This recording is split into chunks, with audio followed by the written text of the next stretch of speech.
वंदना करते हैं हम, वंदना करते हैं हम, वंदना करते हैं हम, वंदना करते हैं हम। हृदय को तेरे सामने लाकर रखते हैं हम,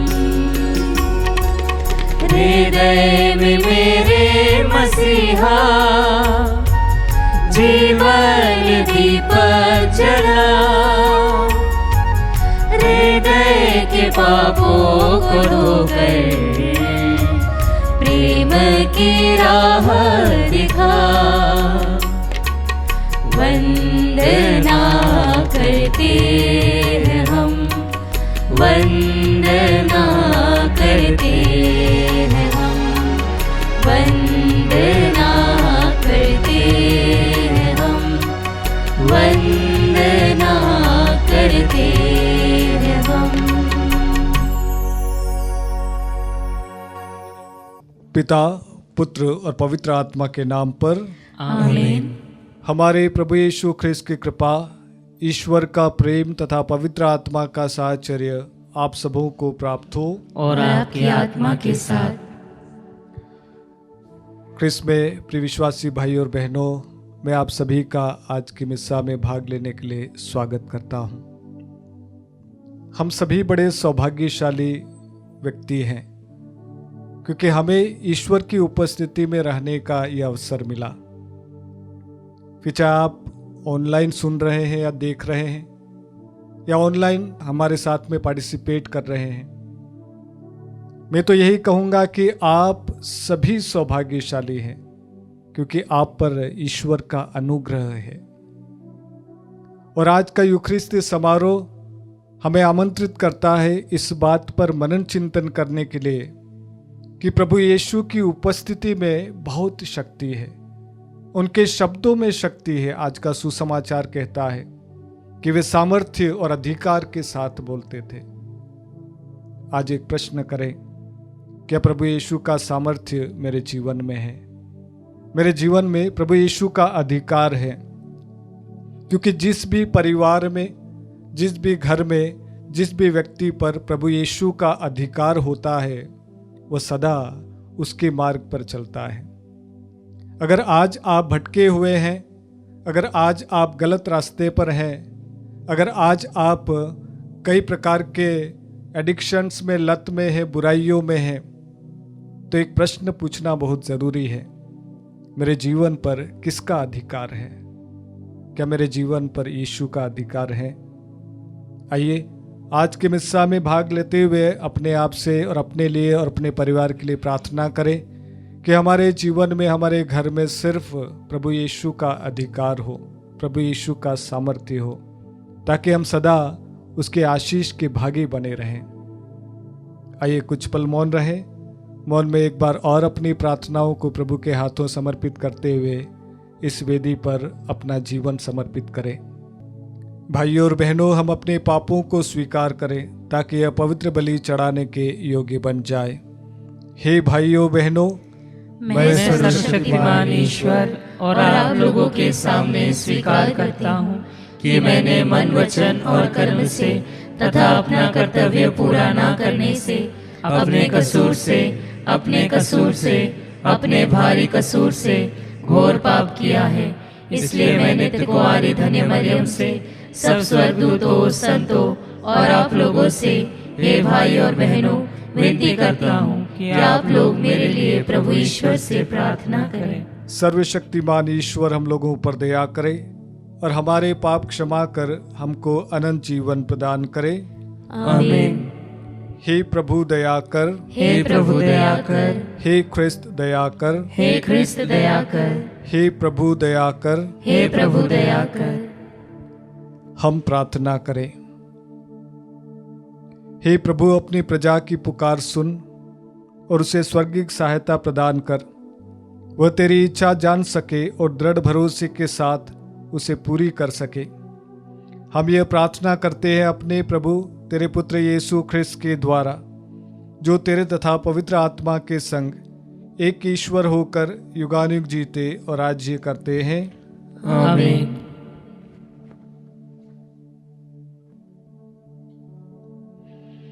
सर्वशक्तिमान ईश्वर आपका आशीर्वाद प्रदान करे ताकि आप योग्य रीति से प्रभु के वचनों की घोषणा कर सके।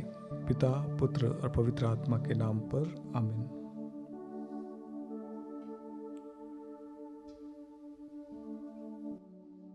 पहला पाठ इब्रानियों के नाम पत्र, अध्याय 2, वाक्य संख्या 5 से 12। ईश्वर ने उस भावी संसार को जिसकी हम चर्चा कर रहे हैं स्वर्गदूतों के अधीन नहीं किया। इसके संबंध में कोई धर्म ग्रंथ में यह साक्ष्य देता है, मनुष्य क्या है जो तू उसकी सुधि ले, मनुष्य का पुत्र क्या है जो तू उसकी देखभाल करे। तूने उसे कुछ ही समय तक स्वर्गदूतों से छोटा बनाया और उसे महिमा तथा सम्मान का मुकुट पहनाया। तूने सब कुछ उसके पैरों तले डाल दिया। जब ईश्वर ने सब कुछ उसके अधीन कर दिया तो उसने कुछ भी ऐसा नहीं छोड़ा जो उसके अधीन ना हो। परंतु हम अब तक यह नहीं देखते कि सब कुछ यीशु के अधीन है। यीशु को कुछ ही समय तक स्वर्गदूतों से छोटा बना दिया गया था, जिससे वह ईश्वर की कृपा से प्रत्येक मनुष्य के लिए मर जाए। अब हम देखते हैं कि मृत्यु की यंत्रणा सहने के कारण उन्हें महिमा और सम्मान का मुकुट पहना दिया गया है। ईश्वर जिसके कारण और जिसके द्वारा सब कुछ होता है, बहुत से पुत्रों को महिमा तक ले जाना चाहता था। इसलिए यह उचित था कि वह उन सबों की मुक्ति के प्रवर्तक को अर्थात यीशु को दुख भोग द्वारा पूर्णता तक पहुंचा दे। जो पवित्र करता है और जो पवित्र किए जाते हैं, उन सबों का पिता एक ही है। इसलिए यीशु उन्हें अपने भाई मानने में नहीं लज्जाते और कहते हैं, मैं अपने भाइयों के सामने तेरे नाम का बखान करूँगा, मैं सभाओं में तेरा गुणगान करूँगा। प्रभु की वाणी। ईश्वर को धन्यवाद। भजन अनुवाक्य। तूने अपने पुत्र को अपनी सृष्टि पर अधिकार दिया है। तूने अपने पुत्र को अपनी सृष्टि पर अधिकार दिया है। हे प्रभु हमारे ईश्वर, तेरा नाम समस्त पृथ्वी पर कितना महान है। मनुष्य क्या है जो तू उसकी सुधि ले, आदम का पुत्र क्या है जो तू उसकी देखभाल करे। अनुवाक्य। तूने अपने पुत्र को अपनी सृष्टि पर अधिकार दिया है। तूने उसे स्वर्गदूतों से कुछ ही कम बनाया और उसे महिमा तथा सम्मान का मुकुट पहनाया। तूने उसे अपनी सृष्टि पर अधिकार दिया। अनुवाक्य। तूने अपने पुत्र को अपनी सृष्टि पर अधिकार दिया है। तूने सब कुछ उसके पैरों तले डाल दिया। सब भेड़ बकरियों, गाय बैलों और जंगल के बनेले पशुओं को, आकाश के पक्षियों, समुद्र की मछलियों और सारे जलचारी जंतुओं को। अनुवाक्य। तूने अपने पुत्र को अपनी सृष्टि पर अधिकार दिया है। जय घोष। हालेलुया। आप ईश्वर का संदेश मनुष्यों का नहीं, बल्कि जैसा कि वह वास्तव में है, ईश्वर का वचन समझकर स्वीकार करें। हालेलुया।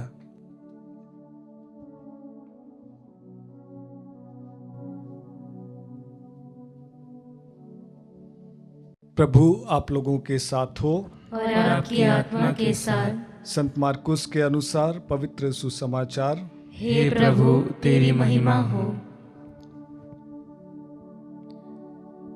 यीशु कफरनहूम आए।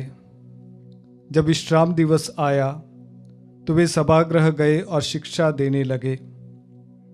लोग उनकी शिक्षा सुनकर अचंभे में पड़ गए, क्योंकि वह शास्त्रियों की तरह नहीं बल्कि अधिकार के साथ बोलते थे। सभागृह में एक मनुष्य था जो अशुद्ध आत्मा के वश में था। वो ऊंचे स्वर में चिल्लाया, यीशु नाज़री, हमसे आपको क्या?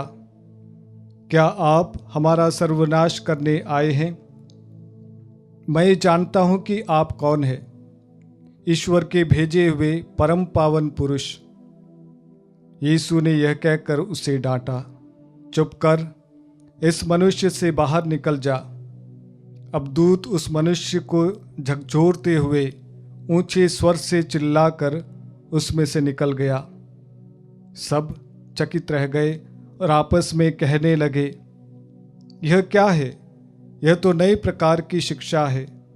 वह अधिकार के साथ बोलते हैं, वह अशुद्ध आत्माओं को भी आदेश देते हैं और वे उनकी आज्ञा मानते हैं। इसके बाद यीशु की चर्चा शीघ्र ही गलीलिया प्रांत के कोने कोने में फैल गई। प्रभु का सुसमाचार। हे क्रिस्त, तेरी स्तुति हो। क्रिस्त में प्रिय विश्वासी भाई और बहनों, प्रभु यीशु के शब्दों में सामर्थ्य और शक्ति है। एक महीने पहले की बात है, एक ब्रदर हमारी सेमिनरी में, मैंने ऑब्जर्व किया कि वो थोड़ा हताश और निराश, कुछ समय से थोड़ा सा दुखी लग रहा था। तो मैंने उसको बुलाकर पूछा कि ब्रदर, बात क्या है? आपका चेहरा इतना बुझा हुआ क्यों है? वो ब्रदर शुरुआती दौर में बताना नहीं चाहता था, फिर भी उसने बताया कि फादर जी, मेरे घर में परेशानी है। तो मैंने कहा, क्या परेशानी है? हर व्यक्ति के घर में परेशानी होती है। ये बच्चा कहता है, ये ब्रदर कहता है कि मुझसे छोटा भाई है और उसे शराब पीने की लत है, और मैंने कितनी बार उससे कहा कि भाई शराब मत पीना, अच्छा नहीं है, परंतु मेरी बात का उस पर कोई असर नहीं होता है। और इस बात पर मैं सोचकर निराश हूँ, दुखी हूँ कि क्यों मेरा भाई मेरी बात नहीं मानता है। इस बात का मुझे दुख है फादर जी कि मेरे शब्दों में कोई शक्ति नहीं है। क्रिस्त में प्रिय विश्वासी भाई और बहनों, ये भाव हम सभी के भाव हैं। ये भाव ना सिर्फ उस ब्रदर के हैं, जीवन के किसी न किसी मोड़ पर हमने भी ये प्रश्न किया होगा, क्यों मेरे शब्दों में शक्ति नहीं है। माता पिता शिकायत करते हैं, हम हमारे बच्चों को समझाते हैं, सही रास्ता दिखाते हैं, फिर भी हमारे बच्चे हमारी बात नहीं मानते हैं। भाई बहनों को समझाता है, बहनें भाई को समझाती है, बच्चे माता पिता को समझाते हैं, पर कभी कभी लगता है हमारे शब्द खोखले पड़ गए हैं, उनमें कोई भी शक्ति नहीं है। आज के सुसमाचार में हम पाते हैं कि प्रभु यीशु के शब्दों में सामर्थ्य और शक्ति थी, और लोग जब उसको सुनते थे बड़े आश्चर्य में पड़ गए। अरे ये कहाँ से आया? ये किस प्रकार की शिक्षा है? जब वो बोलता है सीधे उसके शब्द हमारे दिल पे लगते हैं, हमें कुछ मन परिवर्तन का एक भाव पैदा होना लगता है, पश्चाताप करने का मन पैदा होने लगता है, पुरानी जिंदगी को छोड़कर एक नया जीवन जीने की एक आशा मन में पैदा होती है, क्योंकि जिस प्रकार से ये बोलता है उस प्रकार से हमने आज तक किसी को नहीं सुना। और वहाँ पर एक घटना होती है, एक अबदूत ग्रस्त व्यक्ति जिसको अबदूत लगा हुआ था, वो उसी भीड़ में बैठा हुआ था, और जब प्रभु यीशु शिक्षा दे रहे थे वो अचानक से बोल उठता है कि क्यों तू हमको सताने आया है। देखिए, प्रभु की उपस्थिति से वो व्यक्ति असहज हो जाता है, वो अबदूत असहज हो जाता है, क्योंकि जहाँ जहाँ ईश्वर की उपस्थिति होती है, जहाँ जहाँ प्रभु की उपस्थिति होती है, वहाँ पर अबदूत नहीं रह सकता। और इसीलिए प्रभु उसको आदेश देता है कि मैं तुझे आदेश देता हूँ, इस व्यक्ति से बाहर निकल जा, और अबदूत वहाँ से निकलकर भाग जाता है। ख्रिस्त में प्रिय विश्वासी भाई और बहनों, अगर संतों के जीवन पर हम मनन चिंतन करेंगे तो हम पाते हैं कई संतों के शब्दों में बहुत शक्ति थी। अगर आप यूहन्ना बपतिस्ता के जीवन के बारे में अगर आप मनन चिंतन करेंगे, आप पाएंगे उनके शब्दों में बहुत शक्ति थी। वो पश्चाताप का उपदेश देते थे और लोग पश्चाताप करने के लिए बार बार उसके पास में आते थे। वो प्यार से नहीं बोलते थे, उनके शब्दों में बिल्कुल नम्रता नहीं थी। कई मर्तबा उन्होंने बहुत सारे लोगों को डांटा, फिर भी लोग आकर पूछते थे कि हमें क्या करना है ताकि हमारा जीवन ठीक हो जाए। क्योंकि संत यूहन्ना बपतिस्ता के कथनी और करने में कोई अंतर नहीं था। जो बात वो बोलते थे वो उनके जीवन में लागू भी करते थे। आप सेंट पाद्रे पियो, सेंट जॉन मेरी वियानी, कई ऐसे संतों को ले लीजिए जिनके शब्दों में सामर्थ्य और शक्ति थी, और वो लोगों को डांटते थे। यहाँ तक कि पाप स्वीकार के दौरान भी लोग उनके पास में आते थे और उनको दिव्य शक्ति से उन्हें आभास होता था कि ये व्यक्ति पाप स्वीकार में भी झूठ बोल रहा है। तो कई मर्तबा वे तो हाथ भी उठा देते थे, फिर भी लोग उनके पास में भीड़ के भीड़ आते थे। क्यों? क्योंकि उनकी उपस्थिति में, उनके शब्दों में शक्ति है। ख्रिस्त में प्रिय विश्वासी भाई और बहनों, आज मनन करें, क्या आपके शब्दों में शक्ति है? क्या आप किसी को कुछ करने के लिए बोलते हैं, वो व्यक्ति आपकी बात सुनता है?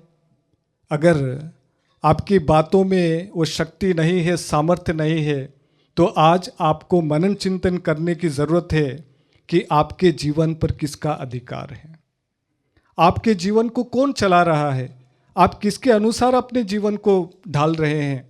और जिस प्रकार से जिसका अधिकार आपके जीवन पर होगा, उसी प्रकार से आपके शब्दों का अधिकार होगा। और जो बात आप दूसरों को कहते हैं, फॉर एग्जाम्पल उस ब्रदर ने कहा कि भाई तू शराब मत पीना, तुझे ये आदत लगी हुई है और ये बुरी चीज़ है। मैंने उस भाई से पूछा, आज जाकर मैंने उस ब्रदर को कहा, आज जाकर चैपल में जाकर प्रार्थना करना और मनन चिंतन करना कि आपका जीवन कैसा है। क्या आपको कोई ऐसी लत लगी हुई है? क्या आपको कोई ऐसी बुराई लगी हुई है जिसको आप निकलना चाहते हैं और आप निकल नहीं पा रहे हैं? आप दूसरों को उपदेश दे रहे हैं, आप दूसरों को प्रवचन दे रहे हैं, ये बात गलत है। अपनी ज़िंदगी को देखिए, आपकी ज़िंदगी कैसी है? जब आप उस बुराई से बाहर निकलेंगे, ईश्वर स्वतः आपकी उपस्थिति से, आपके शब्दों से दूसरों को ठीक करेगा। और इसीलिए आज आपसे गुजारिश करना चाहूँगा, आपसे निवेदन करना चाहूँगा, हर दिन उस यीशु के शब्दों से अपने जीवन को भरिएगा। हर दिन अपने जीवन को पवित्र कीजिएगा, हर दिन अपने जीवन की साफ सफाई कीजिएगा, पवित्र जीवन जीने की कोशिश कीजिएगा। गलतियां हर व्यक्ति करता है, पर ये संतों का स्वभाव है, पश्चाताप करके पुनः यीशुमय जीवन जीने की कोशिश करना, ये संतों का स्वभाव है। और जिस दिन आपने प्रभु यीशु की शिक्षा के अनुसार अपने जीवन को जीना शुरू कर दिया, उस दिन आपको बोलने की भी ज़रूरत नहीं है। आपकी उपस्थिति, आपकी नज़रें मात्र से लोगों को प्रभावित करेगी और आपके शब्दों में वो सामर्थ्य होगा जो सामर्थ्य प्रभु यीशु के शब्दों में था।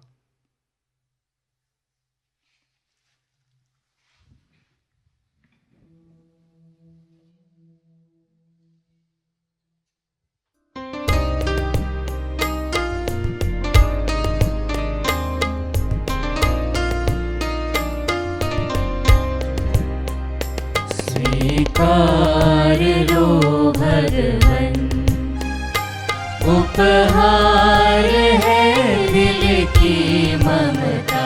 स्वीकार लो भगवन, तब प्रेम की बहे सरिता सदा मिले हमें प्रभुता। ये दाख रस रोटी वर लो, विनती प्रभु सुन लो। स्वीकार लो भगवन, उपहार है दिल की ममता। स्वीकार लो भगवन।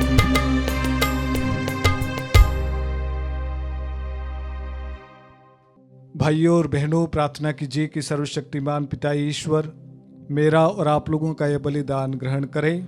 प्रभु अपने नाम की स्तुति तथा महिमा के लिए और हमारे तथा अपने समस्त पवित्र कलीसिया के लाभ के लिए आपके हाथों से यह बलिदान स्वीकार करें। हे प्रभु, अपनी प्रजा की भेंट कृपापूर्वक स्वीकार कर। यह हमें पवित्र करे ताकि हमारे विनम्र याचनाएं तुझे सुग्राह्य हो सके। हम यह प्रार्थना करते हैं अपने प्रभु ख्रिस्त के द्वारा। आमीन। प्रभु आप लोगों के साथ हो और आपकी आत्मा के साथ। प्रभु में मन लगाइए। हम प्रभु में मन लगाए हुए हैं। हम अपने प्रभु ईश्वर को धन्यवाद दें। यह उचित और न्याय संगत है। हे प्रभु पवित्र पिता, सर्वशक्तिमान और शाश्वत ईश्वर, ये वास्तव में उचित और न्याय संगत है, हमारा कर्तव्य तथा कल्याण है कि हम सदा और सर्वत्र अपने प्रभु यीशु ख्रिस्त के द्वारा तुझे धन्यवाद दें। पास्का के रहस्य द्वारा इन्होंने मुक्ति का कार्य पूरा करके हमें पाप और मृत्यु की दास्ता से मुक्त कर दिया और ऐसा गौरव प्रदान किया कि हम चुनी हुई प्रजा, राजकीय याजक वर्ग, पवित्र राष्ट्र और ईश्वर की निजी प्रजा कहलाई। हे पिता, हम समस्त विश्व में तेरे महान कार्यों का बखान करते हैं, क्योंकि तूने हमें अंधकार से अद्भुत प्रकाश में बुलाया। इसलिए दूतों और महादूतों, सिंहासन और साम्राज्य, स्वर्गिक सेनाओं और शक्तियों के साथ मिलकर हम अनंत काल तक तेरा महिमा गान गाते हैं।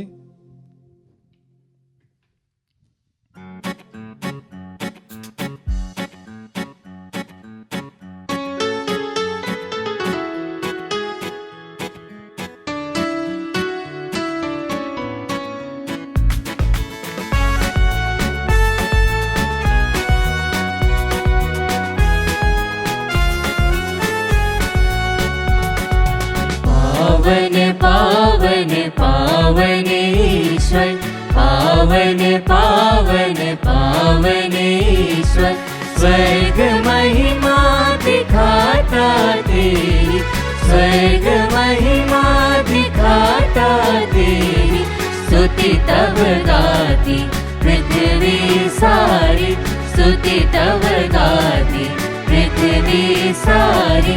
जय जय जय प्रभु जय हो तेरी, जय जय जय प्रभु जय हो तेरी। पावन पावन पावन ईश्वर, पावन पावन पावन ईश्वर।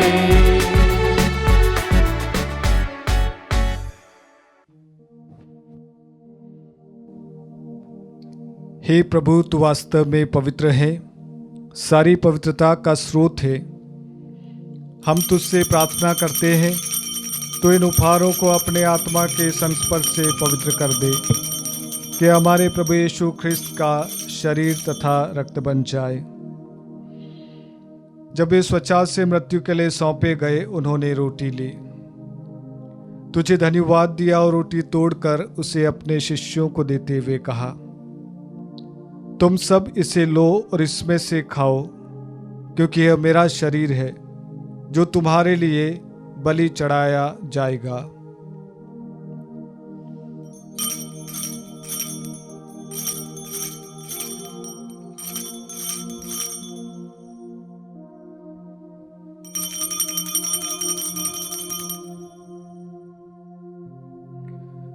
इसी भांति भोजन के बाद उन्होंने कटोरा लिया, तुझे धन्यवाद दिया और उसे अपने शिष्यों को देते हुए कहा, तुम सब इसे लो और इसमें से पियो, क्योंकि यह मेरे रक्त का कटोरा है, नवीन और अनंत व्यवस्थान का रक्त, जो तुम्हारे और बहुतों के पापों की क्षमा के लिए बहाया जाएगा। तुम मेरी स्मृति में यह करो।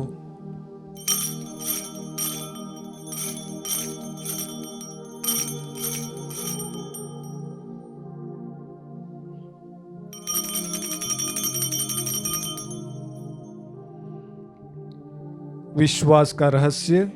हे प्रभु, हम तेरी मृत्यु तथा पुनरुत्थान की घोषणा तेरे पुनरागमन तक करते रहेंगे। इसीलिए हे प्रभु, हम क्रिस्त की मृत्यु और पुनरुत्थान की स्मृति में तुझे जीवन की रोटी और मुक्ति का कटोरा चढ़ाते हैं।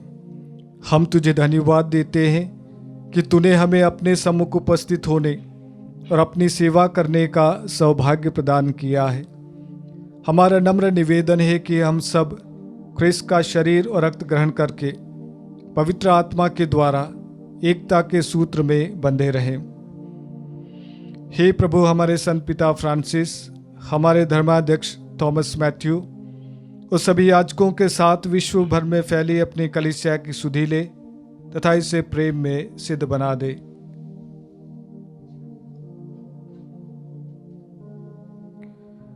हमारे उन भाई बहनों की भी सुधि ले जो पुनरुत्थान की आशा में परलोक सिधार चुके हैं। उन्हें और सभी मृतकों को अपने दर्शन का सौभाग्य प्रदान कर हम सब पर दया दृष्टि डाल कि हम भी अनंत जीवन के सहभागी बने और ईश्वर की माता धन्य कुंवारी मरियम, उनके वर धन्य योसेफ, धन्य प्रेरितों तथा सभी संतों के साथ जो युग युग में तेरे प्रति विश्वस्त बने रहें, तेरी स्तुति और महिमा कर सके, तेरे पुत्र यीशु ख्रिस्त के द्वारा।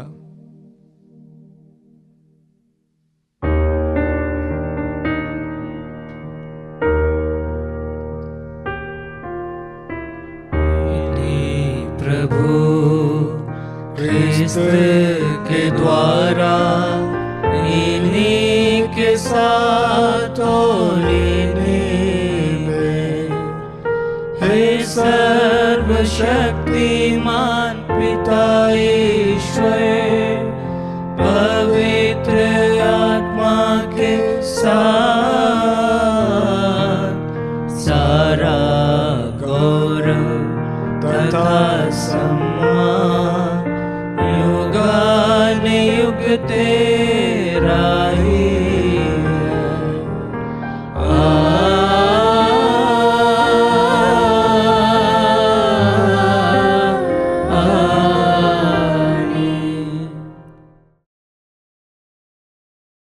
हम सब मिलकर पिता ईश्वर से प्रार्थना करें जैसे प्रभु यीशु ने हमें सिखाया है।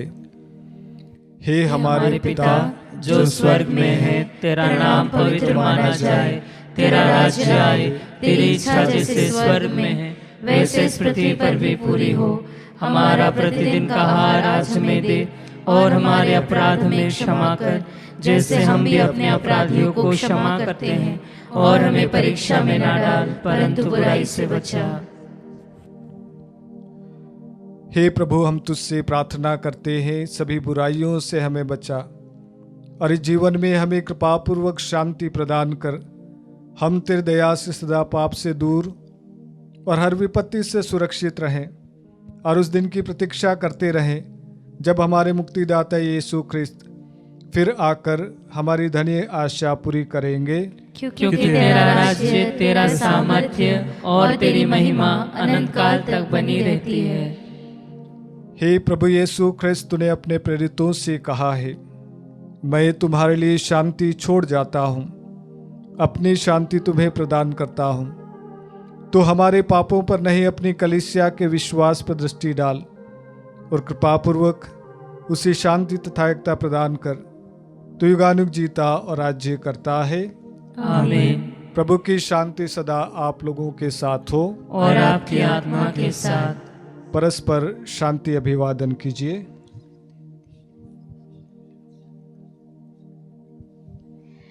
हे ईश्वर के मेमने, तू संसार के पाप हर लेता है, हम पर दया कर। हे ईश्वर के मेमने, तू संसार के पाप हर लेता है, हम पर दया कर। हे ईश्वर के मेमने, तू संसार के पाप हर लेता है, हमें शांति प्रदान कर।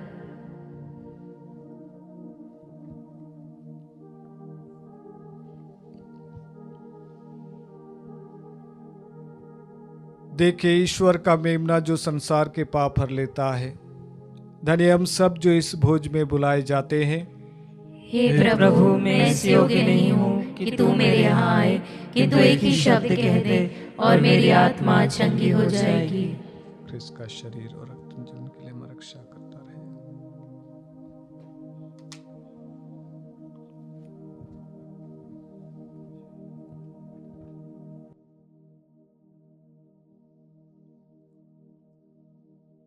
हे मेरे प्रभु यीशु, मैं सारे हृदय से विश्वास करती हूँ कि आप पवित्र यूकरिस्तीय संस्कार में उपस्थित हैं।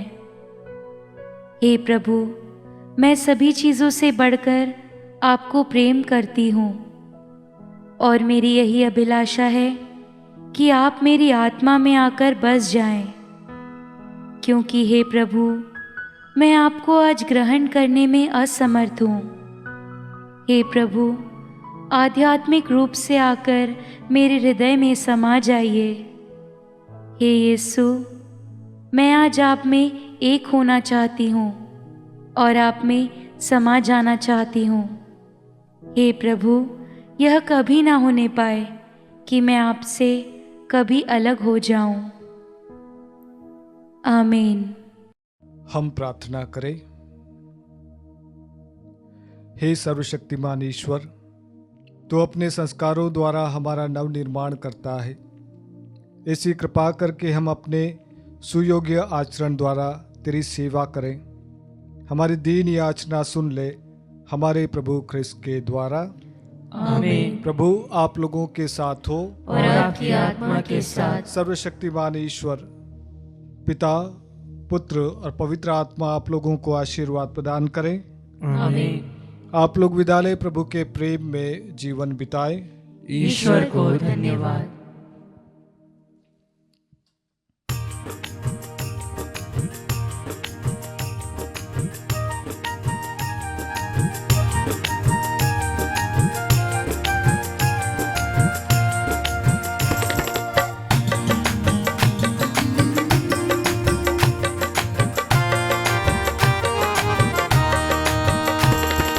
यीशु के साथ हम चले,